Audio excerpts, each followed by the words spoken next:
या न्यूज बुलेटिनचे सहप्रायोजक आहेत गोकुळ.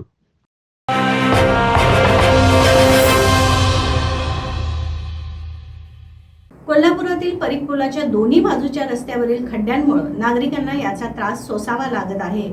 त्यामुळे या खड्ड्याचं पॅचवर्क करण्याबाबत कॉमन मॅन 3 आसनी रिक्षा चालक आणि असंघटित क्षेत्र कामगार संघाच्या वतीनं महापालिकेकडे पत्रकाद्वारे मागणी करण्यात आली होती. हे काम न झाल्यास सोमवार दिनांक 17 मार्च रोजी कॉमन मॅन रिक्षा संघटनेचे कार्यकर्ते या रस्त्यावरील खड्ड्यामध्ये झोपून आपल्या कारभाराचा निषेध करतील असा इशाराही देण्यात आला होता. या इशाऱ्यानंतर महापालिकेनं तातडीनं पावलं उचलत आजपासून पॅचवर्कचं काम सुरू केलं आहे.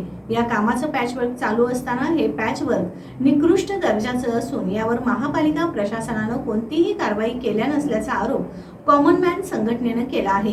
याबाबत कॉमन मॅन 3 आसनी रिक्षा चालक आणि असंघटित क्षेत्र संघाच्या वतीनं महापालिका अतिरिक्त आयुक्त राहुल रोकडे आणि शहर अभियंता नेत्रदीप सरनोबत यांच्याकडे पत्रकाद्वारे पॅचवर्कचं काम दर्जेदार करण्यासाठी मागणी केली जात आहे.